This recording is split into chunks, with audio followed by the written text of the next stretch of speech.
Selamat malam, selamat berjumpa lagi di dalam pemahaman Alkitab GRI Pusat. Malam ini kita akan membahas tema mengenai Bileam, keledai, dan malaikat Tuhan. Kita pada bulan lalu sudah membahas bagian yang pertama, yaitu membicarakan Balak, Bileam, dan berkat Abraham. Dan hari ini kita masuk di dalam bagian yang kedua. Sebelum kita memulai, mari kita sama-sama berdoa. Bapa di dalam surga, sumber segala berkat, kami mohon kehadirat-Mu kiranya Tuhan hadir bersama-sama dengan kami. Pada waktu kami membaca, waktu kami merenungkan firman-Mu, biarlah Roh-Mu bekerja sehingga membawa kami untuk memahami kebenaran-Mu, untuk menghidupi kebenaran-Mu, untuk terus-menerus dengan kekuatan dan topangan daripada Engkau sendiri, menjadi pelaku firman-Mu, menyenangkan Engkau, dan menjalankan tugas kami di dalam dunia. Terima kasih ya Tuhan, berkatilah jam ke depan, jangan lewatkan setiap kami. Dalam nama Tuhan Yesus Kristus kami berdoa, amin. Saya mengajak saudara sekalian membaca kitab Bilangan pasal 22. Saya akan membacakan ayat 21 dan 22. Bilangan pasal 22 ayat 21 dan 22. Lalu bangunlah Bileam pada waktu pagi, dipelanainya keledainya yang betina dan pergi bersama-sama dengan pemuka-pemuka Moab. Tetapi bangkitlah murka Allah ketika ia pergi, dan berdirilah malaikat Tuhan di jalan sebagai lawannya. Bileam mengendarai keledainya yang betina dan dua orang bujangnya ada bersama-sama dengan dia. Di bulan yang lalu kita sudah membahas bahwa Musa memparalelkan kisah Abraham dengan kisah Bileam. Kita melihat Bileam dan Abraham sama-sama berasal dari daerah Mesopotamia. Abraham lalu kemudian tinggal di Ur dan kemudian pindah ke Haran, lalu kemudian baru menuju kepada tanah perjanjian. Jadi Abraham berasal dari daerah Mesopotamia. Demikian juga dicatat dalam kitab suci, Bileam berasal dari tempat yaitu Mesopotamia. Jadi daerah yang mirip sama dengan Abraham. Lalu kemudian baik Abraham maupun Bileam itu sama-sama melakukan perjalanan jauh. Abraham dari Ur menuju ke tanah perjanjian menempuh jarak yang jauh. Demikian Bileam menuju kepada daerah Moab menjumpai Balak, kira-kira harus berjalan 400 mil. Satu perjalanan yang cukup panjang di dalam zaman waktu itu di mana transportasi masih sama-sama terbatas. Jadi sama-sama dari daerah Mesopotamia, sama-sama menempuh perjalanan yang jauh. Lalu kemudian dikatakan di dalam ayat 21, Bileam bangun pada waktu pagi. Abraham dikatakan di dalam kitab Kejadian pasal 22 juga bangun di waktu pagi. Sama-sama bangun pagi, lalu kemudian sama-sama memelanai keledainya.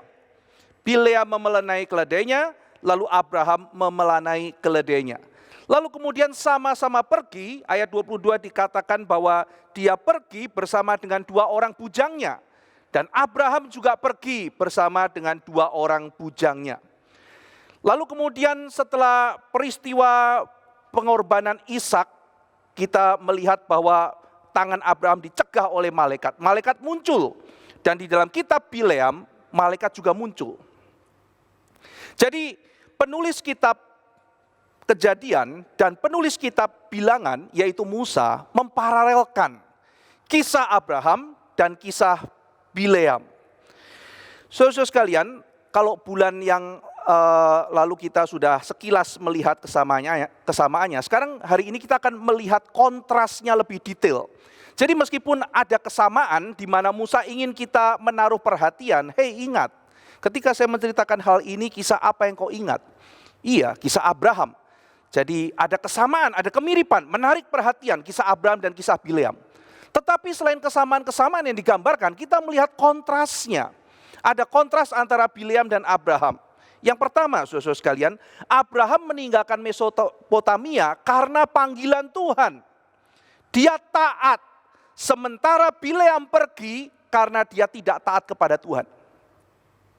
Jadi yang pertama, Abraham meninggalkan Mesopotamia karena panggilan Tuhan, karena dia taat. Dan dia meninggalkan sebuah cara hidup yang lebih nyaman. Dia pergi ke daerah yang tidak nyaman. Dia meninggalkan kemewahan yang dia terima sebagai warga negara Ur. Saudara sekalian, Abraham meninggalkan tempatnya yang nyaman dan pergi untuk melayani Tuhan, taat kepada Tuhan, tinggal di tenda. Sementara ia meninggalkan kemewahan di Ur, Bileam datang karena mencari kemewahan, mencari uang, mencari kekayaan, mencari ketenaran. Jadi ini kontras yang pertama. Abraham taat dan dia berani membayar harga untuk ketaatannya. Bileam tidak taat dan motivasinya sangat tidak baik. Yang kedua, saudara-saudara sekalian, kita melihat perbedaan antara Abraham dan Bileam. Sama-sama bicara berkat.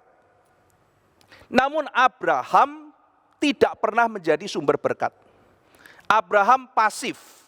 Tuhan berkata kepada Abraham, barang siapa yang memberkati engkau, akan aku berkati. Barang siapa yang mengkutuk engkau, aku akan kutuk. Tetapi di sini Abraham tidak mempunyai kekuatan, tidak mempunyai kuasa untuk memberkati atau untuk mengutuk. Abraham bukan sumber berkat. Dia juga tidak mempunyai hak untuk mengutuk. Tetapi Tuhan berjanji kepada Abraham, ketika Abraham mentaati dia melayani Tuhan dengan sungguh-sungguh, maka Tuhan akan menjagai dia. Tuhan memberikan berkat dan dia menjagai Abraham dengan menjatuhkan kutuk dan hukuman bagi orang-orang yang menghalangi rencana Tuhan. Saudara sekalian, maka meskipun Tuhan memberikan berkat pada Abraham, cerita Abraham adalah cerita berkat, tapi Alkitab mencatat Abraham tidak pernah klaim dirinya sumber daripada berkat. Sementara Bileam di dalam kisah ini dikatakan punya kuasa, punya kekuatan besar. Orang yang dia berkati akan diberkati oleh Tuhan. Orang yang dia kutuk akan dikutuk oleh Tuhan. Maka ini bicara mengenai kontras yang kedua. Yang ketiga, saudara. Bileam sangat mencintai uang dan mencintai keuntungan. Kita sudah membaca dalam bulan lalu, misalnya dalam kitab Petrus, dijelaskan di sana ketika kita mempelajari mengenai sifat daripada Bileam, kita melihat bahwa Bileam itu sangat mencintai uang dan mencintai keuntungan. Sementara Abraham, ketika dia ditawarkan kekayaan oleh Raja Sodom, ia tidak tamak. Ia lebih memilih taat kepada Tuhan daripada kekayaan. Pada waktu dia sudah berhasil mengalahkan 4 raja dalam sebuah insiden perang internasional, lalu membebaskan Raja Sodom. Di situ Raja Sodom mengatakan, silakan kembalikan semua orang-orang di kotaku, dan semua harta ini boleh kamu ambil. Abraham mengatakan, itu tali sandal pun saya tidak akan ambil. Saya tidak akan izinkan dunia ini mengetahui bahwa saya kaya karena engkau. Mungkin Tuhan berkata kepada Abraham, Abraham jangan terima. Abraham jangan terima. Atau dia mempunyai satu prinsip tertentu dari firman Tuhan, yang di mana dia mengambil kesimpulan, dia tidak boleh ambil harta daripada Raja Sodom itu. Dan Abraham tidak tamak, dia tidak memaksa Tuhan. Dia tidak kemudian merengek kepada Tuhan. Dia tidak mempermainkan Tuhan. Dia tidak berusaha memanipulasi Tuhan. Abraham taat. Ia lebih memilih taat pada Tuhan daripada kekayaan. Bileam mempermainkan pengetahuan akan Tuhan. Oh, dia tahu Tuhan. Lalu kemudian apakah dia akan taat pada Tuhan? Tidak. Dia mempermainkan pengetahuan akan Tuhan itu. Abraham rendah hati. Dia tidak menonjolkan diri. Ketika Abraham pulang sebagai pahlawan, dia sama sekali tidak menganggap itu adalah jasa yang penting, jasa yang besar. Ketika Abraham pulang, lalu Melkisedek mengatakan, itu adalah karena Tuhan. Engkau menang karena Tuhan. 100% Abraham setuju. Di dalam prestasi yang paling besar, ketika Melkisedek mengatakan, hai Abraham, itu adalah dari Tuhan. Abraham setuju. Bukan hanya dia menyetujui dengan kalimat saja, dia menunjukkan sikap penghormatan kepada Melkisedek dan mempersembahkan 10% yang dia punya kepada Tuhan. Abraham dengan rendah hati mengatakan, semua yang aku punya, semua prestasiku itu dari Tuhan. Aku bukan seorang yang hebat, aku bukan seorang yang luar biasa. Aku dianugerahi oleh Tuhan. Memang betul katamu itu Melkisedek, semua ini dari Tuhan. Sementara Bileam tidak seperti itu. Bileam angkuh dan merasa dirinya sebagai seorang besar. Nanti kita akan melihat karakter-karakter itu keluar. Bileam berusaha untuk melunakkan firman Tuhan. Dia berusaha mau menipu dirinya sendiri. Ketika ia mendengar perintah Tuhan dan tidak cocok dengan kehendaknya, dia punya keinginan sendiri, dia menipu dirinya. Dia seolah-olah Tuhan harus mendengar perkataannya. Bulan yang lalu kita sudah membahas Bileam mendekati Tuhan seperti caranya mendekati ilah-ilah yang lain. Ilah-ilah yang palsu adalah ilah-ilah yang dimanipulasi oleh manusia. Seolah-olah kita menyembah dia, padahal sebetulnya kita memanfaatkan dia untuk mendapatkan kesenangan bagi kita. Saudara-saudara sekalian, saya dulu pernah membaca sebuah buku yang menarik sekali. Managing Your Boss. Managing Your Boss. Loh, bos bukannya memimpin kita. Kalau kita masuk ke dalam sebuah perusahaan misalnya, kalau misalnya kita punya bos, lalu kemudian kita adalah karyawannya, maka saya diatur oleh bos saya. Tetapi di dalam buku itu singkatnya, saudara-saudara sekalian, dari buku yang saya baca, kira-kira prinsipnya begini. Kalau engkau ketemu dengan bos dan bosmu itu orang yang susah, engkau harus pinter-pinter bagaimana caranya seolah-olah engkau itu taat, tapi sebetulnya diam-diam engkau yang menyetir bosmu. Waduh, saudara, itu satu strategi yang secara dunia kita melihat itu luar biasa, bukan? Kelihatannya ada di bawah, kelihatannya kita tidak bisa berbuat apa-apa, kelihatannya bahkan kita dikontrol, tapi sebetulnya kita yang kontrol bermain di atas. Saudara, celaka kalau ini yang mau diaplikasikan kepada Tuhan. Kelihatannya taat, kelihatannya berdoa kepada Tuhan, tapi sebetulnya berusaha untuk menyetir Tuhan, berusaha untuk mengendalikan Tuhan. Saudara, kalau bos di dunia ketemu orang yang misalnya mau menyetir dan sebagainya, mungkin saudara sekalian masih bisa terjadi karena manusia hikmatnya terbatas. Tetapi ketika manusia berhadapan dengan Tuhan lalu berusaha untuk mengendalikan Tuhan, hal itu tidak mungkin. Nah, saudara sekalian, tapi itulah karakter Bileam. Kelihatannya taat, kelihatannya sopan, tetapi tidak ada jiwa ketaatan seperti Abraham. Dia mau mempermainkan Tuhan. Nah, saudara sekalian, kita sekarang lihat insiden bagaimana Bileam berjumpa dengan malaikat Tuhan. Ayat 22 dikatakan, bangkitlah murka Allah ketika ia pergi. Ketika Abraham pergi, Tuhan berkenan. Ketika Bileam pergi, Tuhan murka. Lalu Tuhan mengutus malaikatnya berdiri di jalan sebagai lawan. Saudara sekalian, kalau kita melawan kehendak Tuhan, Tuhan kirim malaikatnya untuk apa, saudara? Untuk melawan kita. Ketika kita ada di dalam Tuhan, ketika kita melayani Tuhan, Tuhan mengutus malaikatnya untuk menjalankan kehendak Dia.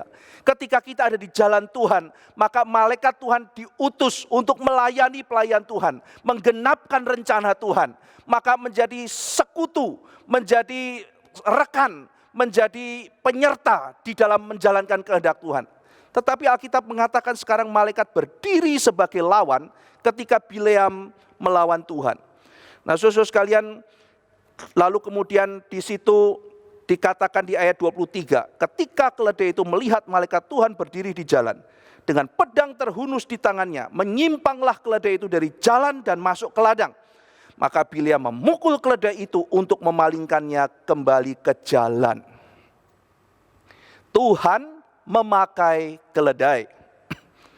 Tuhan bisa memakai keledai, saudara-saudara sekalian, binatang yang seringkali dianggap remeh, binatang yang seringkali dijadikan olok-olok untuk menyatakan kehendaknya. Keledai memang hewan yang sangat berguna pada waktu itu. Meskipun keledai mungkin tidak segengsi kuda, tetapi keledai hewan yang sangat berguna. Memang keledai itu sering dicap lamban, sering dicap bodoh, sering dicap keras kepala, yaitu adalah stereotyping keledai.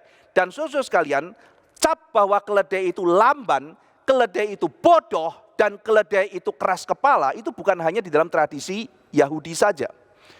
Kalau saudara memperhatikan tulisan-tulisan Homeros misalnya, ketika dia membahas mengenai keledai, maka juga ada stereotyping dalam tulisan penyair-penyair Yunani bahwa keledai itu diumpamakan sebagai hewan yang bodoh.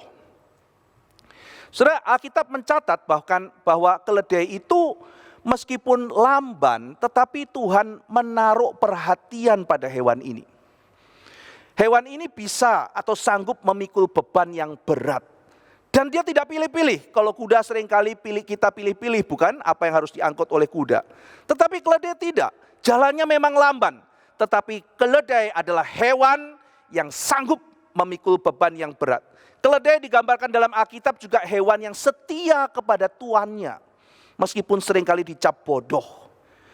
Saudara, itu sebabnya kita melihat beberapa kali Alkitab menunjukkan perhatiannya kepada keledai. Waktu Tuhan Yesus mau masuk ke dalam Yerusalem, dia menggenapkan Sakaria pasal 9 ayat 9. Dia naik keledai, dan di dalam kitab Sakaria 9 ayat 9, keledai itu diidentikan dengan kelembutan. Lalu kemudian Yesus berkata, bawa keledai itu, Tuhan memerlukannya. Saudara sekalian, Tuhan menunjukkan perhatian pada keledai, meski sering dianggap bodoh, meski tidak bergengsi. Di dalam perjanjian baru dikatakan Tuhan memakai yang dianggap bodoh oleh dunia, yang dianggap begitu remeh oleh dunia untuk menjadi alat di tangannya. Maka keledai dipakai oleh Tuhan, meskipun dianggap bodoh, dianggap liar, dianggap binatang yang keras kepala. Nah, saudara sekalian, dengan memakai keledai, Tuhan sekaligus mau mengolok-olok Bileam. Dia mau menyingkapkan kesalahan Bileam, menunjukkan banyak ironi dan mengolok-olok Bileam yang sedang mengklaim dirinya menjadi orang yang begitu besar, begitu powerful, yang seolah-olah bisa mengendalikan Tuhan. Tuhan sedang mengolok-olok Bileam dan sedang mengolok-olok kuasa jahat yang menyertainya. Tuhan punya rencana, Tuhan mau memberkati Israel. Tetapi sekarang Bileam datang mau mengkutuk orang-orang Israel. Ketika Tuhan mau memberkati, muncul orang yang mau mengkutuk. Maka orang ini adalah lawan daripada Tuhan. Dia menghalangi kehendak Tuhan. Dia menjadi musuh dari Tuhan. Maka disinilah Tuhan sedang mengolok-olok orang yang menentang kehebatan Tuhan. Orang yang mau menunjukkan keahlian palsunya. Tuhan mau menunjukkan bahwa seorang penyihir besar, seorang ahli hebat di zamannya kalah berdebat dengan seekor keledai. Sudah bisa bayangkan, orang yang bijaksana, orang yang sakti seperti Bileam, nantinya berdebat dengan keledai dan kalah berdebat. Saudara sekalian, Tuhan membuat keledai bisa berbicara. Tuhan mencegah Bileam untuk melaksanakan niat jahatnya. Tuhan mencegah Bileam untuk mengkutuki orang Israel. Tuhan mencegah Bileam untuk berusaha untuk melawan Tuhan. Maka Tuhan memakai keledai dan membuat keledai bisa berbicara. Saudara sekalian, keledai Bileam menyimpang. Keledainya bisa menjadi tidak terkendali. Keledainya menjadi tidak terkontrol. Dia masuk pergi ke ladang. Bileam tidak bisa mengontrolnya lagi. Karena Tuhan mencegah Bileam dari kecelakaan dihukum oleh Tuhan. Mengapa keledai menyimpang? Mengapa keledai tidak bisa dikontrol? Bileam waktu tidak bisa mengontrol keledai, dia tidak tahu bahwa keledai itu adalah alat oleh Tuhan untuk menyelamatkan Bileam daripada kemurkaan Tuhan, dihajar oleh malaikat Tuhan. Jadi saudara sekalian, ketika kita berada di satu kondisi, saya tidak bisa mengendalikan keadaan. Saya tidak bisa mengontrol keadaan. Kenapa seolah-olah semuanya menjadi begitu gelap, menjadi begitu sulit untuk saya kendalikan.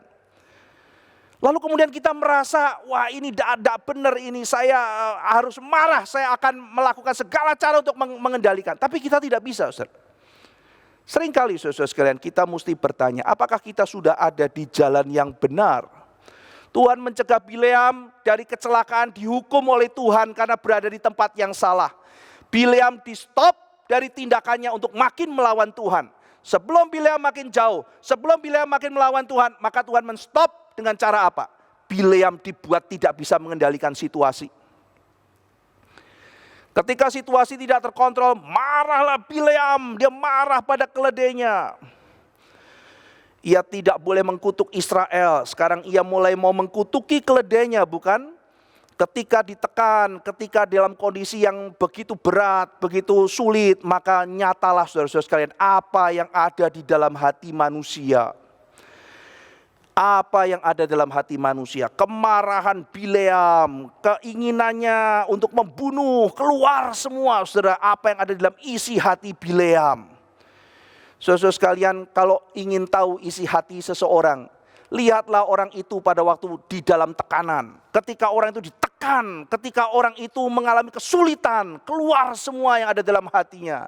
Wah, kita kira orang itu demikian sopan, kita kira orang itu demikian baik, kita lihat orang itu demikian kelihatannya mengasihi Tuhan. Tapi ketika tekanan datang, saudara, keluar semua aslinya, saudara, keluar semua. Saudara sekalian, apa yang ada di dalam hati Anda yang paling dalam? Dan ketika Tuhan mau menampakkan itu, bukankah itu momen yang indah di dalam bagian daripada penyucian kita? Oh Tuhan, terima kasih karena Engkau telah menyibakkan hatiku. Ternyata aku tidak sebaik yang aku kira. Aku tidak sesabar yang aku kira. Oh Tuhan, terima kasih karena aku sudah memuntahkan isi hatiku. Ini yang asli. Sehingga aku ada kesempatan untuk memperbaikinya di hadapan Tuhan. Saudara sekalian, keluar apa yang ada di dalam isi hati Bileam. Bileam, seorang yang bijak itu menjadi sangat tidak rasional. Sehingga kita kalau melihat kisah ini, satu-satunya yang rasional dalam kisah ini adalah sang keledai. Yang lucu begitu. Wah, Bileamnya marah-marah. Ini kenapa kamu bawa pergi ke sini? Ya, wah, dia marah dan kemudian dia mau pukul keledainya dan sebagainya. Saudara sekalian, kenapa keledai dikatakan di ayat ke-23 itu menyimpang jalannya, masuk ke ladang? Dikatakan karena keledai itu melihat. Keledai melihat malaikat Tuhan. Wow. Siapa Bileam, saudara? Orang sakti. Seorang yang begitu dekat dengan Tuhan. Seorang yang rohani. Seorang yang kepadanya Tuhan bicara. Seorang yang dipercaya mampu memberkati dan mampu mengkutuk. Barang siapa diberkati oleh Bileam, dia akan diberkati Tuhan. Barang siapa dikutuk oleh Bileam, dia akan dikutuk. Luar biasa, saudara. Reputasinya luar biasa. Nah, tentunya orang-orang yang seperti ini pasti dekat dengan Tuhan, bukan? Orang yang seperti ini tentunya sensitif, bukan, terhadap rencana Tuhan. Kepada orang seperti ini bukankah Tuhan pasti memberikan apa yang menjadi isi hatinya, rencananya? Bukankah orang seperti ini pasti kenal Tuhan? Tetapi Alkitab mengatakan keledai melihat. Keledai melihat malaikat Tuhan. Bileam tidak. Keledai bisa melihat, Bileam tidak bisa melihat, saudara. Katanya Bileam adalah seorang seer, sang pelihat, nabi, seorang yang bisa melihat dengan kesaktiannya, saudara, dengan kerohaniannya, dengan tingkat kebijaksanaannya. Ia tidak bisa melihat malaikat Tuhan. Sementara keledai yang dianggap bodoh, yang dianggap hina, yang dianggap tidak gengsi, yang dianggap keras kepala, dia bisa melihat malaikat dan dia menyelamatkan Bileam. Bileam sedang dibutakan oleh keserakahan, oleh gila hormat, oleh egoisme. Ia tidak bisa melihat Tuhan. Saudara sekalian, maka di situ Tuhan memakai keledai untuk menunjukkan, hei, kamu kira kamu dekat dengan saya. Kamu kira kamu bisa melihat rencana Tuhan. Kamu mengerti rencana Tuhan. Tuhan mau mengatakan bahwa Bileam, kamu bukan orang seperti itu. Keserakahanmu, ketamakanmu, keegoisanmu membuat engkau tidak bisa melihat rencana Tuhan. Seringkali saudara-saudara sekalian, Tuhan mengizinkan adanya orang yang remeh dipanggil untuk menegur kita. Untuk menegur kita, orang-orang yang mengikut Tuhan. Kalau tadi kita melihat bahkan di dalam kondisi yang paling sulit, ketika kita berada dalam kondisi tidak bisa dikendalikan, lalu kemudian kita seolah-olah seringkali merasa takut, merasa marah, tapi mungkin saudara-saudara sekalian ketika keadaan menjadi tak terkendali adalah menjadi bagian di mana Tuhan sedang mengerjakan sesuatu bagi kita. Mungkin Tuhan sedang menyelamatkan kita, mungkin Tuhan sedang membongkar isi hati kita. Dan saudara-saudara sekalian, ada saatnya juga, ada saatnya waktu kita begitu dibutakan oleh keserakahan, oleh ambisi kita pribadi, Tuhan menegur kita lewat orang yang demikian sederhana. Keledai itu melihat, Bileam tidak bisa melihat. Saudara sekalian, ada saatnya mungkin kita sebagai orang Kristen sudah lama di gereja, sudah lama melayani, kita melihat, dan kita tidak bisa melihat apa-apa, kita tidak bisa melihat rencana Tuhan. Kita terus mengeluh, kita terus kemudian meratap, kita tidak melakukan apa-apa, karena kita tidak bisa melihat rencana Tuhan. Sementara mungkin kita akan diingatkan oleh orang yang sederhana yang melihat, hey, sekarang lihatlah waktu Tuhan. Sekarang lihatlah tuaian, sekarang lihatlah bagaimana Tuhan sedang bekerja. Mengapa engkau berpangku tangan, mengapa engkau tidak bisa melihat, mengapa engkau dibutakan. Mungkin sedang dibutakan oleh keserakahan, oleh ketakutan, oleh gila hormat, oleh egoisme, oleh sakit hati, oleh karena berbagai macam hal, saudara-saudara sekalian. Sehingga kita tidak bisa melihat Tuhan. Keledai itu melihat. Keledai itu melihat dan keledai itu berespon. Keledai yang melihat dan keledai yang berespon. Saudara sekalian, ia mencoba menyelamatkan Bileam. Ketika keledai itu melihat malaikat berdiri di jalan dengan pedang terhunus di tangannya, dikatakan ia menyimpang ke ladang. Wah, Bileam memukul keledai itu untuk mengembalikannya lagi. Saudara sekalian, keledai itu melihat dan menyelamatkan. Ini mirip Nabi, saudara. Saudara-saudara sekalian, kita diberikan kesempatan untuk melayani fungsi nabi. Kita melihat berdasarkan kitab suci, kita melihat zaman. Lalu kemudian ketika kita melihat zaman, kita berteriak. Kita berteriak, kita mau menyelamatkan orang. Kita menyelamatkan orang, kita bertindak. Kita mau melakukan sesuatu supaya orang-orang yang kita kasihi tidak masuk ke dalam bencana. Demikian keledai, saudara-saudara sekalian. Bukan Bileam, keledai melihat tuannya dalam bahaya. Ketika dia melihat keledai bertindak, dia pergi masuk ke ladang. Kemudian dikatakan setelah itu muncullah malaikat Tuhan berdiri di jalan yang sempit di antara kebun anggur, tembok sebelah menyebelah. Ketika keledai itu melihat malaikat Tuhan, ditekannya lah dirinya pada tembok. Kaki Bileam terhimpit pada tembok. Dipukul sekali lagi, saudara. Berjalan pula malaikat Tuhan terus, berdirilah ia pada suatu tempat yang sempit. Tidak ada jalan untuk menyimpang ke kanan kiri. Melihat malaikat Tuhan meniaraplah keledai itu dengan Bileam masih di atasnya. Maka bangkitlah amarah Bileam, dipukulnya keledai itu dengan tongkat. 3 kali ditolong. 3 kali ditolong, 3 kali kena pukul. Keledai melihat, keledai bertindak, keledai menyelamatkan, dan 3 kali lewat bencana, tapi keledai itu dipukul. Saudara sekalian, Bileam diundang karena ia penyihir atau mungkin seorang nabi yang dianggap terhebat di daerah itu. Kesaktiannya tersohor, terkenal, tapi ia tidak bisa memahami Tuhan yang sejati. Maka di sini Tuhan menunjukkan seekor keledai lebih sensitif dari orang yang dianggap rohani. Ia tidak tahu bahwa Tuhan sedang murka. Ia tidak tahu bahwa Tuhan sedang akan menjatuhkan hukuman pada dia. Ia tidak tahu hukuman Tuhan sedang menantinya. Saudara sekalian, mungkin kita belajar firman Tuhan begitu banyak. Kita mungkin seorang yang mengerti teologi. Kita mengerti filsafat Kristen. Kita ahli kitab.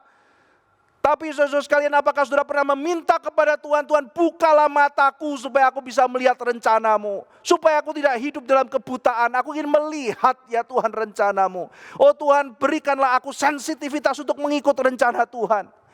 Jangan-jangan saudara sekalian, ketika Tuhan sedang menyiapkan murkanya, kita tidak tahu hukuman Tuhan yang menimpa kita. Kita tidak tahu apa yang akan sedang terjadi. Karena kita sudah kehilangan sensitivitas kita. Berpuas diri seperti Yunus yang ada di kapal. Meskipun badai menerpa, seluruh orang dalam kapal mungkin akan mati. Yunus sudah kehilangan sensitivitas. Di tengah-tengah bahaya yang demikian besar, Yunus bisa turun ke tempat yang paling bawah. Dan dia tidur dengan nyenyak. Badai demikian besar, Yunus tidur dengan nyenyak. Yunus bukan seorang yang memiliki keberanian besar. Yunus pada saat itu tidur bukan karena dia imannya kuat. Yunus tidur karena dia tidak peduli. Dan sedang kehilangan sensitivitasnya untuk melihat bagaimana Tuhan bekerja. Apa yang Tuhan sedang inginkan. Karena dia sedang membutakan dirinya. Mentulikan telinganya. Saudara sekalian, pada waktu manusia mengerahkan menghabiskan hati terhadap Tuhan. Ketika Bileam menuruti hasratnya sendiri, menipu diri, dan berusaha menipu Tuhan. Maka Tuhan mau mengatakan, hei, binatang yang kamu anggap bodoh pun lebih sensitif terhadap kehadiran Tuhan dibanding dengan kamu. Saudara-saudara sekalian, melihat Tuhan, mengerti rencana Tuhan, memahami apa yang Tuhan inginkan, itu semata-mata adalah anugerah. Kita sudah pernah membahas dalam pemahaman Alkitab ketika Tuhan Yesus berjalan dengan Kleopas dan temannya, lalu Tuhan Yesus menceritakan begitu banyak hal mengenai dia dari kitab-kitab perjanjian lama, lalu kemudian di dalam kitab suci dikatakan dan Tuhan Yesus membuka mereka sehingga mereka mengerti apa yang dicatat dalam kitab suci. Kita membutuhkan anugerah itu. Oh Tuhan, bukalah aku supaya aku terus bertumbuh dalam anugerah-Mu. Karena aku mengerti bahwa pengertian itu adalah anugerah. Mengerti rencana-Mu adalah anugerah. Memahami apa yang harus kukerjakan bagi-Mu itu adalah anugerah. Dan aku percaya itu hanyalah bersama dengan Engkau, dalam relasi dengan Engkau, aku bisa mendapatkannya. Saudara sekalian, ironinya Bileam yang diselamatkan keledainya mau menghantam, mau membunuh keledainya. Dikatakan di dalam ayat yang ke-28. Ketika itu Tuhan membuka mulut keledai itu sehingga ia berkata kepada Bileam, apakah yang kulakukan kepadamu sampai engkau memukul aku 3 kali?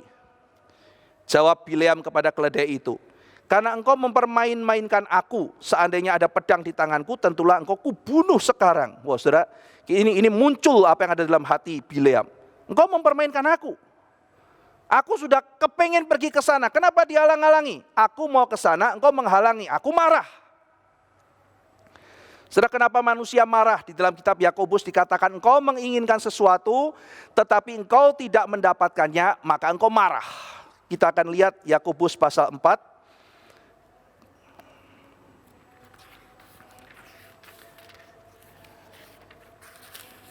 Kitab Yakobus, kita lihat pasal yang keempat.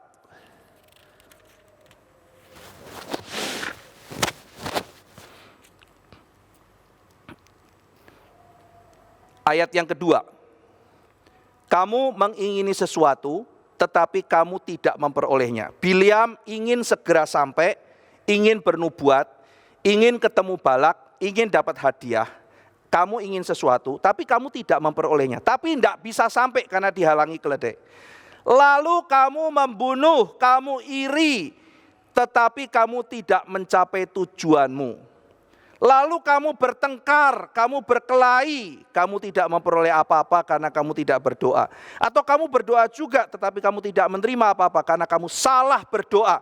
Sebab yang kamu minta itu untuk kamu habiskan, untuk memuaskan hawa nafsumu. Kamu ingin sesuatu, tapi kamu tidak mendapatkannya, maka engkau membunuh.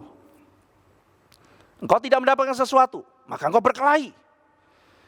Saudara sekalian, hati Bileam dibongkar oleh Tuhan. Engkau marah? Ya. Engkau mau apa? Aku mau bunuh kamu, aku pukul kamu, aku mau bunuh kamu. Tunggu dulu, Bileam, engkau nabi. Engkau orang rohani bukan? Ya, engkau adalah seorang yang besar. Engkau orang yang memberkati dan engkau yang orang yang mengkutuk, orang akan takluk kepada engkau. Tapi ini cuma keledai, Bileam, ini cuma keledai.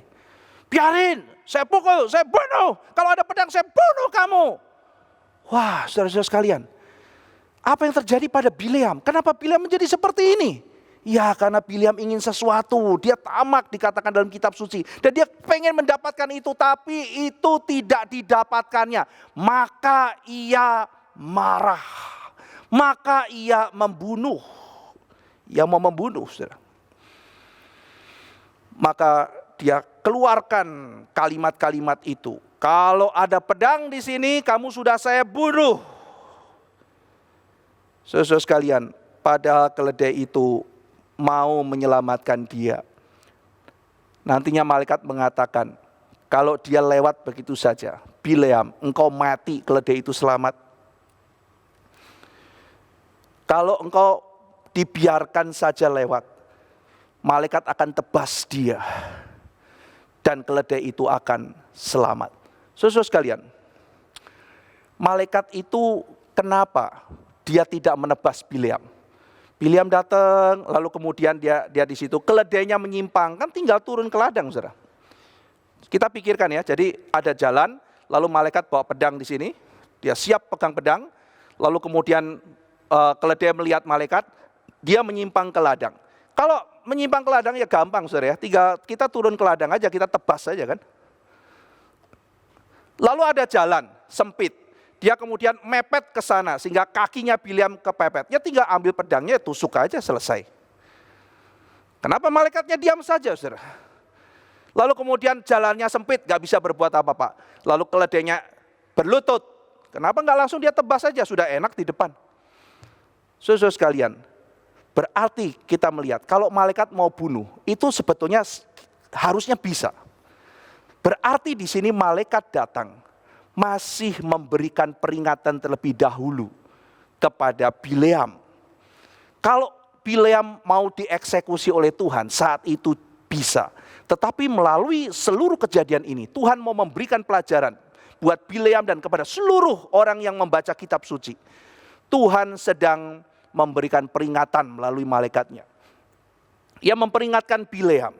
Nah, saudara sekalian, Bileam mau mengontrol Tuhan, bukan? Dia main-main, dia mau kontrol Tuhan, tapi ironinya, dia mau mengontrol Tuhan. Mau kontrol keledai pun tidak bisa. Kita apakah bisa mengontrol Tuhan? Kita mau mengajari Tuhan? Kita mau memberikan usulan kepada Tuhan? Kita mau lebih hebat daripada Tuhan? Itu yang mau dilakukan oleh Bileam. Dia mau diskusi, dia mau kontrol, dia mau atur Tuhan. Tuhan bilang tidak boleh, dia terus jalan. Saudara sekalian, dia mau kontrol Tuhan. Tidak bisa kontrol keledai, hanya keledai, dia tidak bisa kontrol, dia tidak bisa kendalikan. Ia marah, ia pukul. Apakah dengan kemarahannya dia bisa mengendalikan keadaan? Tidak. Apakah dengan dia mau membunuh dia bisa mengendalikan keadaan? Tidak. Saudara-saudara sekalian, ketika kita menghadapi kesulitan-kesulitan dalam kehidupan, kita seringkali menjadi marah. Kita marah karena apa yang kita inginkan tidak bisa kita dapatkan. Kita marah karena tujuan kita tidak tercapai. Kita benci karena kita menganggap ada orang yang menghalangi tujuan kita. Lalu kemudian kita juga bisa menjadi orang yang mau membunuh. Kita mau melakukan berbagai macam cara. Kenapa, saudara-saudara sekalian? Karena apa yang kita inginkan, apa yang kita idamkan, itu akhirnya tidak tercapai. Saudara-saudara sekalian, orang juga bisa marah, orang juga bisa panik. Kenapa? Karena dia tidak bisa mengontrol keadaan. Ketika orang tidak bisa mengontrol keadaan, seringkali orang tidak bisa mengontrol hidupnya sendiri. Ketika dia tidak bisa mengontrol keadaan, maka dia kehilangan kontrol diri. Dan ketika dia kehilangan kontrol diri, maka akhirnya dia menjadi marah. Tapi saudara-saudara sekalian, dengan kemarahan itu, apakah keadaan bisa dikontrol? Apakah dengan kita marah, kita bisa mengontrol keadaan? Setidaknya saudara-saudara sekalian, Alkitab mengajarkan, bukan? Biarlah engkau tenang, kata Petrus.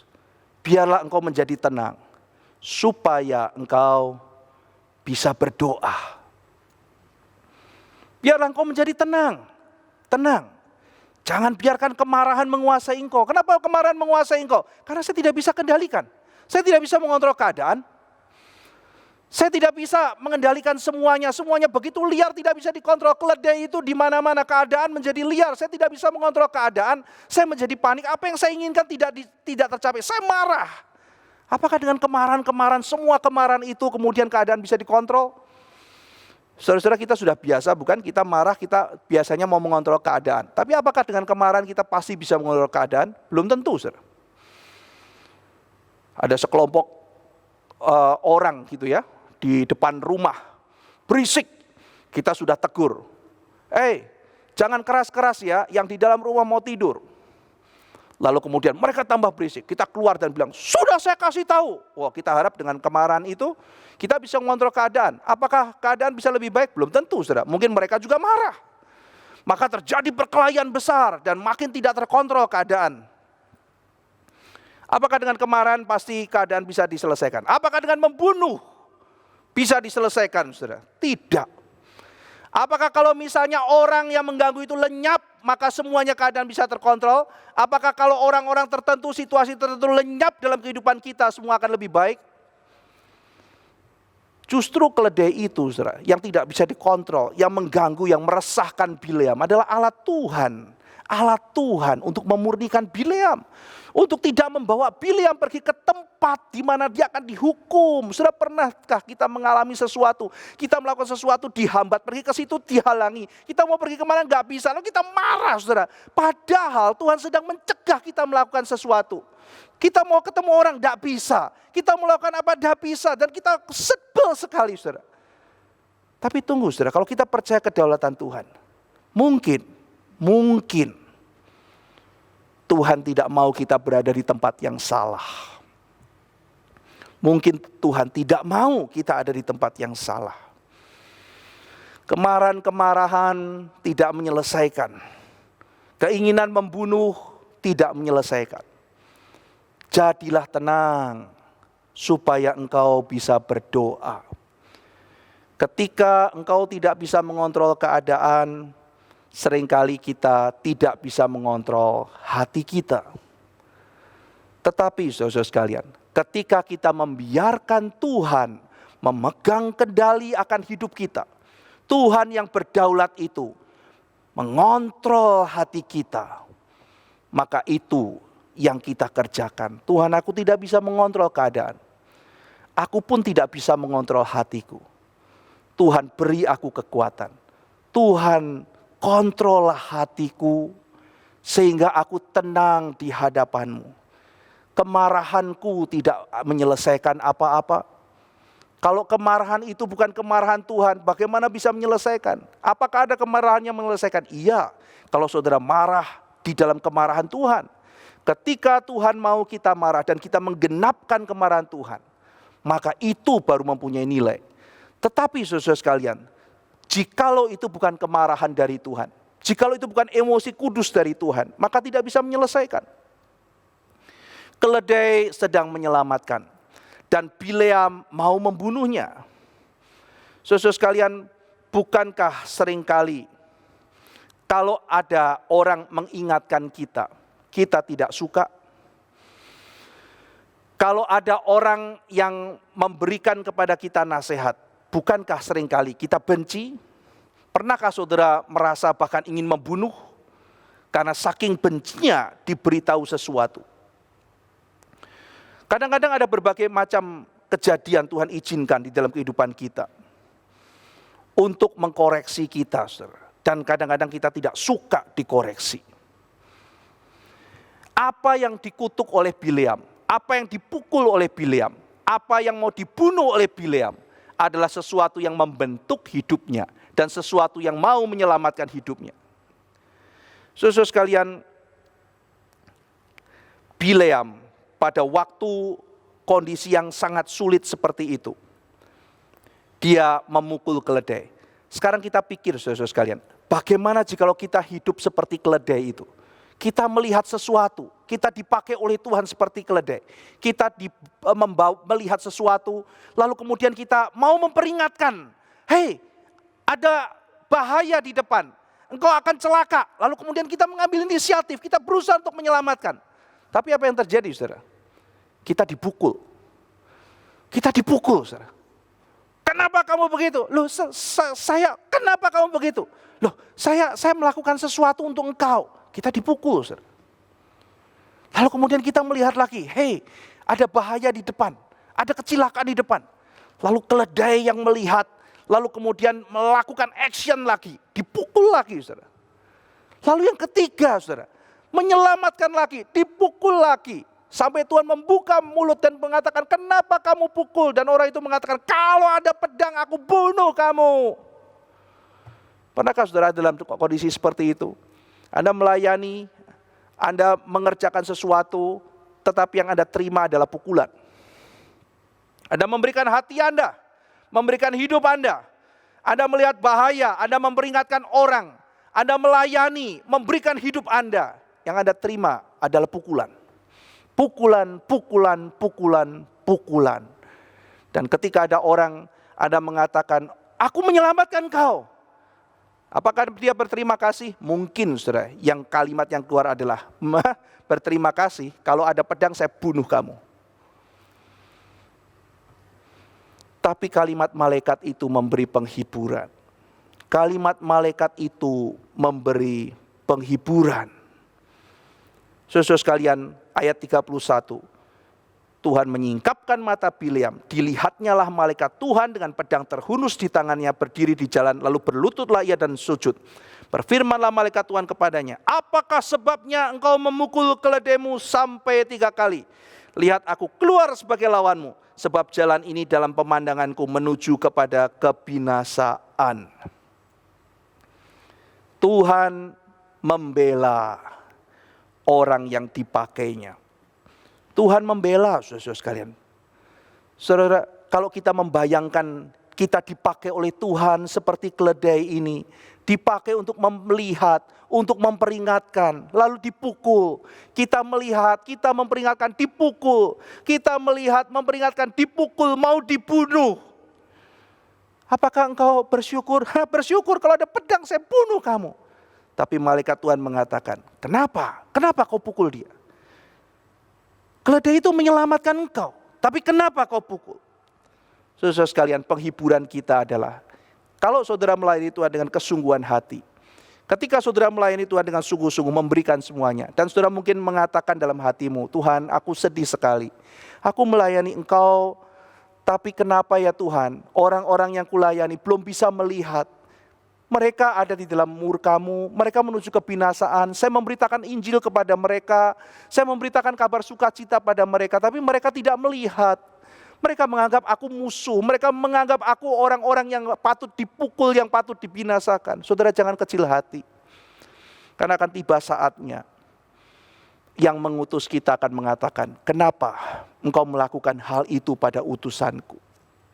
Saudara sekalian, lalu Bileam mengatakan, oh aku menyesal. Kalau begitu Tuhan suruh aku pergi, aku akan pergi.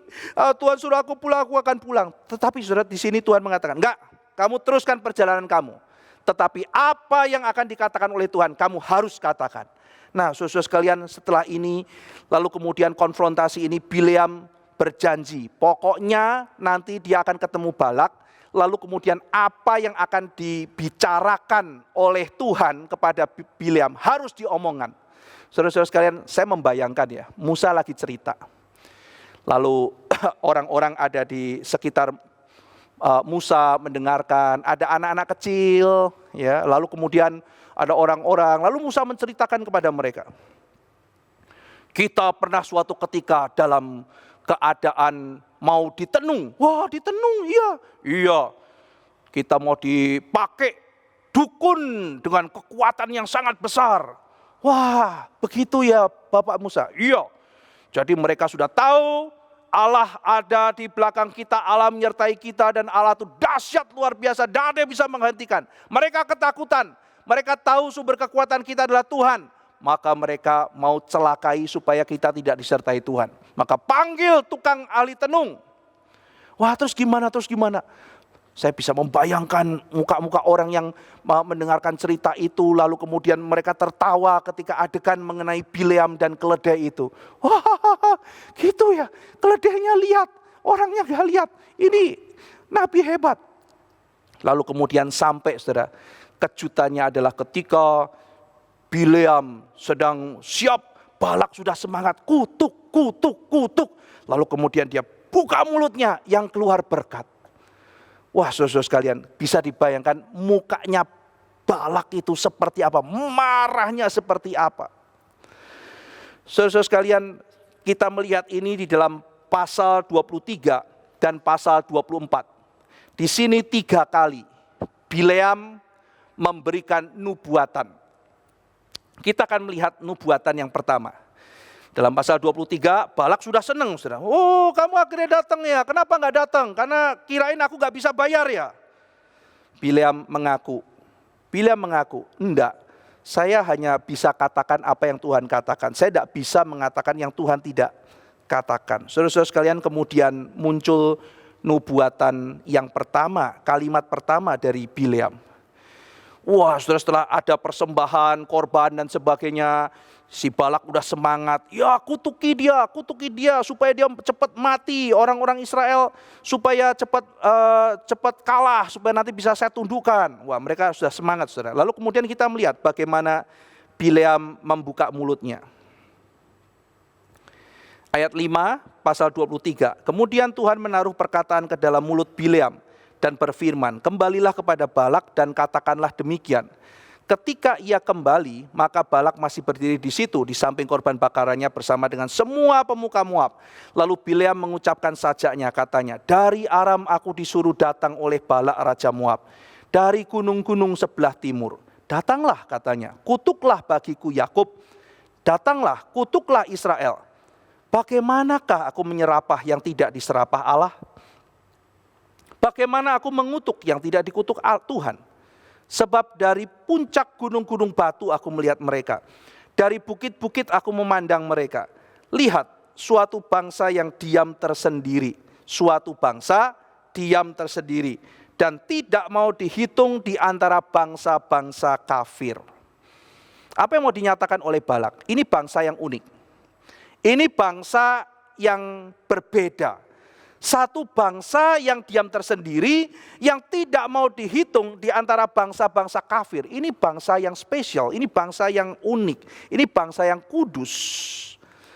Lalu kemudian kalimat berkat dari Bileam. Siapakah yang menghitung debu Yakub?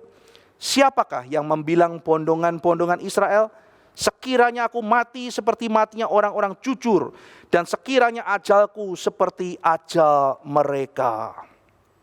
Wah, saudara sekalian, luar biasa ya bagaimana Bileam mengatakan kalimat-kalimat yang begitu indah. Nah, ini sebetulnya kan janji Tuhan kepada Abraham, dia akan memberkati keturunan Abraham akan menjadi begitu banyak, seperti debu, seperti bintang.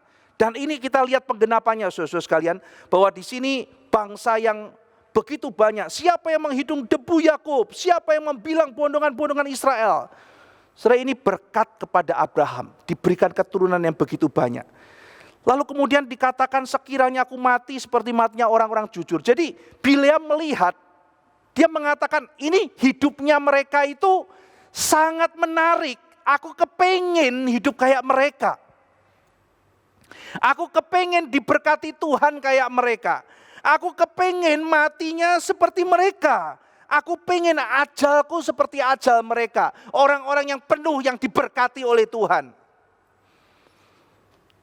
Kalimatnya sangat indah, saudara. Tapi apakah betul Bileam betul-betul ingin hidup seperti seorang hamba Tuhan yang sejati? Aku ingin seperti mereka. Cara hidupmu beda. Kalau zaman sekarang mungkin worldview-mu beda. Worldview-mu beda. Cara hidupmu beda. Umat Allah yang unik, umat Allah yang hidupnya menarik, bahkan matinya pun begitu menarik, anggun. Maka Bileam bilang, aku kepengen hidup diberkati seperti itu. Mati juga seperti mereka. Wah, aku kepengen sekali, ini kehidupan yang menarik, kehidupan yang berbeda, yang terpisah. Aku kepengen seperti mereka. Saudara sekalian, apakah Bileam bertobat? Nanti pasal 25. Tidak, saudara.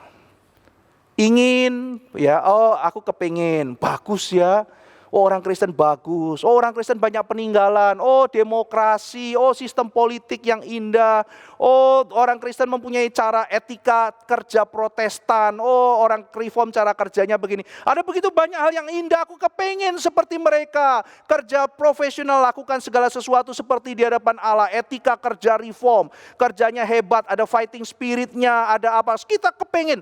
Tapi celakanya saudara, tidak ada pertobatan. Kepengen, tetapi tidak sampai kepada pertobatan sejati. Søren Kierkegaard, filsuf Denmark, pernah mengajarkan, ada orang-orang yang kepengen jadi orang Kristen. Dia jadi orang Kristen karena dia tertarik. Dia lihat orang Kristen itu keren, orang Kristen itu indah, orang Kristen itu luar biasa. Secara kebudayaan luar biasa, secara etikanya luar biasa, secara pekerjaannya, etika kerjanya luar biasa. Lalu kata Kierkegaard, menarik, intelektualnya hebat, lalu kemudian teologinya mendalam, lalu filsafat hidupnya luar biasa, cara tata masyarakatnya hebat, politiknya nomor satu, begitu luar biasa. Maka orang kepengen, kata Kierkegaard, pengen jadi Kristen, aku kepengen jadi Kristen, pengen seperti itu. Tapi dalam hatinya tidak ada pertobatan, tidak ada penyangkalan diri, tidak ada hancur hati karena dosa, tidak mau Kristus Yesus, tidak mau sangkal diri, tidak mau mengikut Kristus. Saudara sekalian, aku kepengen, kata Bileam, aku kepengen seperti itu. Aku kepengen mati seperti itu. Tapi apakah ada pertobatan dan kepengen menjadi pengikut Kristus? Tuhan menaruh perkataannya pada mulut Bileam, tapi celakanya, sepertinya itu seperti Tuhan menaruh perkataan pada mulut keledai. Tuhan menaruh perkataannya pada keledai dan keledai berbicara. Tuhan menaruh perkataannya kepada Bileam dan Bileam berbicara. Tetapi hati Bileam tampaknya tidak disentuh. Waktu orang membawa perkataan Tuhan, tetap itu perkataan Tuhan. Waktu Tuhan berfirman melalui Bileam, tetap itu adalah perkataan Tuhan yang diberikan meskipun melalui orang yang tidak kudus. Maka orang yang diminta Tuhan mengatakan perkataan Tuhan, dia belum tentu pasti adalah orang yang kudus. Saudara, di dalam perjanjian baru kita melihat bahwa Tuhan juga memakai imam besar Kayafas untuk mengucapkan kalimat yang penting sekali. Lebih baik orang ini mati untuk begitu banyak orang, untuk menjadi faedah bagi banyak orang. Dan Yohanes mengatakan dia tidak tahu di belakang kalimat itu Tuhan yang memberikan perkataan itu kepada Kayafas. Kayafas bukan orang anak Tuhan, Kayafas bukan orang yang mengasihi Kristus, Kayafas adalah musuh Tuhan. Tetapi meskipun demikian, Tuhan bisa pakai siapa saja. Bahkan orang yang melawan dia, Tuhan bisa menaruh perkataannya pada orang-orang seperti itu.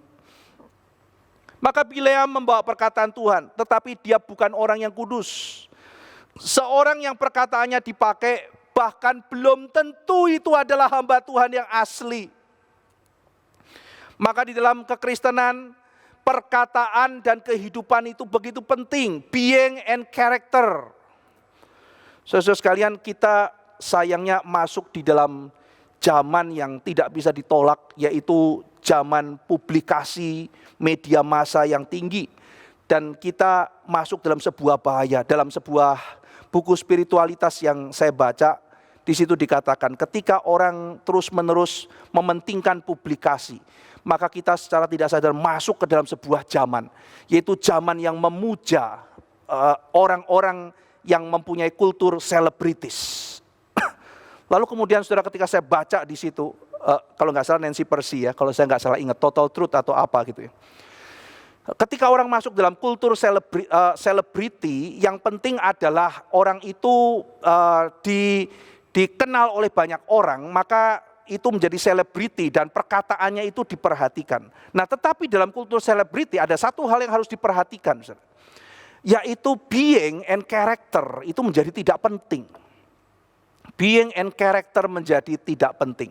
Padahal dalam sepanjang perjalanan kekristenan, being and character yang ditempuh, yang ditanam oleh Tuhan, dikerjakan Tuhan dalam hidup seorang hamba Tuhan, melalui penderitaan, melalui segala macam ujian, melalui berbagai tempaan, dan dia berespon di hadapan Tuhan, menghadapi setiap kesulitan dengan takut akan Tuhan. Being and character ini demikian penting, tetapi sekarang dianggap tidak penting. Seolah-olah kalau orang itu populer lalu kemudian dia bisa langsung kemudian menjadi seorang pemimpin yang pasti disertai oleh Tuhan. Tidak tentu, saudara. Orang yang dipakai Tuhan lalu kemudian mengatakan bahkan kalimat-kalimat yang penting, belum tentu itu adalah hamba Tuhan yang asli. Tuhan ada kalanya memakai alat yang tidak kudus. Kenapa? Kita tidak tahu berdasarkan kedaulatannya. Maka saya mengajak kita untuk tenang dan kita melakukan refleksi pada diri kita masing-masing. Ketika kita dipakai oleh Tuhan, ketika kita mengucapkan kalimat-kalimat yang berasal dari Tuhan, mari kita berdoa dalam hati masing-masing. Oh Tuhan, ubahlah aku, supaya aku menjadi seseorang yang hidupnya juga diubah oleh Tuhan. Jangan sampai ya Tuhan, aku mengucapkan kalimat-kalimat, aku dipakai oleh Tuhan, tapi hidupku menyimpang jauh dari kehendak-Mu. Saudara sekalian, Bileam mengucapkan kalimat-kalimat yang luar biasa, luar biasa. Bileam melihat, mendengar suara Tuhan, dia berbicara, mengatakan firman Tuhan. Tapi hidup Bileam tidak di dalam Tuhan, dia tidak trust kepada Tuhan. Ia menubuatkan dengan nubuatan yang luar biasa. Nanti sudah nubuatan yang kedua dan yang ketiga. Dia bicara mengenai bagaimana Israel itu akan menaklukkan seperti singa, akan menaklukkan musuh-musuhnya. Itu janji Tuhan kepada Abraham. Abraham akan diberikan tanah, akan menaklukkan itu. Lalu kemudian ada tambahan nubuatan, saudara-saudara sekalian. Ketika dia mau pergi dan Balak sedang marah-marah, berhentilah dia. Lalu kemudian dia mengatakan, sekarang aku mau pergi kepada bangsaku, ayat 14, pasal 24. Mari kuberitakan kepadamu apa yang akan dilakukan bangsa itu pada bangsamu di kemudian hari. Lalu berkatalah Bileam, tutur kata Bileam bin Peor, tutur kata orang yang terbuka matanya. Luar biasa saudara, matanya dibuka. Tutur kata orang yang mendengar firman Allah. Tadi ini yang saya kutip ya, orang yang matanya terbuka dan yang telinganya mendengar firman Allah. Dan yang beroleh pengenalan akan yang maha tinggi, yang melihat penglihatan dari yang maha kuasa. Sambil rebah namun dengan mata tersingkap. Aku melihat dia tapi bukan sekarang. Aku memandang dia tetapi bukan dari dekat. Bintang terbit dari Yakub, tongkat kerajaan timbul dari Israel, dan meremukkan pelipis-pelipis Moab, dan menghancurkan semua anak Set. Orang Edom akan menjadi tanah pendudukan, dan Seir akan menjadi tanah pendudukan. Lalu dari Yakub akan muncul seorang penguasa yang akan membinasakan orang-orang yang melarikan diri dari kota. Luar biasa saudara nubuatannya. Bicara mengenai nanti bintang yang datang dari Yakub. Bicara mengenai Daud dan nantinya sampai kepada Kristus. Saudara sekalian, Yosua hamba Tuhan yang besar itu tidak mengeluarkan nubuatan seindah ini. Saudara. Nabi Nathan yang dipakai oleh Tuhan tidak mengeluarkan nubuatan seindah ini. Tidak mengeluarkan sedahsyat ini. Saudara. Tapi Bileam tidak percaya dan Bileam tidak diselamatkan. Saudara-saudara sekalian, Bileam dari mulutnya sendiri sudah mengaku bahwa dia tidak bisa mengutuk kalau Tuhan tidak mengutuk. Berarti dia mengaku bahwa dia bukanlah sumber berkat dan dia juga bukan sumber kutuk. Ini yang diakui oleh dia. Saudara-saudara sekalian, maka Balak yang terus-menerus begitu persisten, ingin kutuk. Bileam sudah katakan tidak bisa. Dia begitu gigih, dia mau melawan umat Tuhan, mau menghancurkan. Sudah melihat seperti siapa? Balak seperti setan. Terus berusaha untuk menghancurkan rencana Tuhan tanpa kenal lelah. Bileam sudah bilang tidak bisa. Tuhan kalau sudah mau berkati, kamu mau kutuk kayak apa? Tidak bisa, karena Tuhan berkati. Terus mau dihancurkan tanpa kenal lelah. Bikin altar di mana-mana, paksa Bileam untuk bicara. Tapi apa yang Tuhan mau katakan? Tidak bisa. Kalau Tuhan mau berkati, dia berkati. Kalau Tuhan mau kutuk, dia kutuk. Kalau ada orang yang mau menghancurkan saudara, tetapi Tuhan tidak izinkan, mau seperti apapun saudara tidak akan hancur. Tetapi kalau Tuhan sedang mendisiplin kita, kita mau berlindung seperti apapun, maka kita tidak bisa luput daripada apa yang harus kita terima dari Tuhan. Saudara sekalian, Bileam akhirnya memberkati, meskipun Balak ingin menghancurkan, tetapi Bileam harus mengatakan kalimat yang diungkapkan atau yang dibukakan oleh Tuhan kepada dia. Saudara sekalian, Bileam adalah orang yang pengetahuannya dan hikmatnya luar biasa. Tetapi sayang, meskipun dia bisa melihat jauh ke depan, tetapi dia hidupnya begitu jauh dari anugerah Tuhan. Dia menubuatkan mengenai bintang yang adalah lambang kemuliaan, lambang otoritas akan muncul dari Israel, akan menghancurkan Moab. Tetapi sayang, dia hidupnya jauh dari Tuhan. The way of Balaam, jalan Bileam adalah jalan keserakahan dalam kitab suci. Jalan Bileam adalah jalan cinta uang. Jalan Bileam, ajaran Bileam adalah ajaran untuk kompromi dan akhirnya jatuh dalam penyembahan berhala. Saya tidak lanjutkan untuk membahas pasal 25, saudara. Tetapi kalau nanti kita melihat pasal 25, kita melihat bahwa ketika mau dihancurkan dari luar, tidak bisa. Saudara. Mau kutuk, mau apa, tidak bisa. Tetapi nanti bagaimana orang Israel jatuh?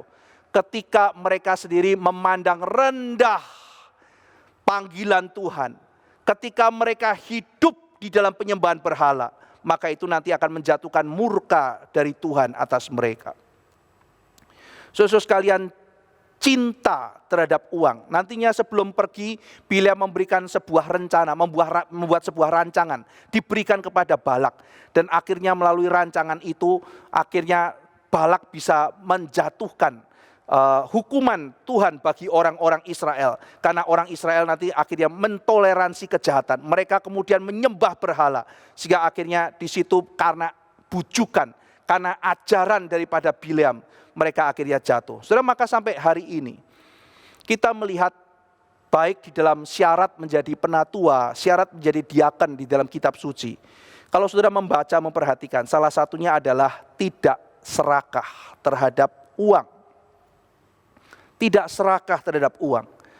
Sangat bahaya sekali jikalau para pelayan Tuhan jatuh di dalam ajaran Bileam, jalan Bileam, yaitu jalan yang mengejar keuntungan, jalan yang mengejar ketamakan untuk akhirnya memanipulasi Tuhan untuk menyenangkan diri sendiri. Saudara sekalian, ketika kita sudah melihat hal ini, Bileam, keledainya, dan malaikat, saudara-saudara, mari kita berdoa kepada Tuhan. Tuhan, berikanlah kepada aku hati yang mau melayani, bukan hati yang penuh dengan keserakahan.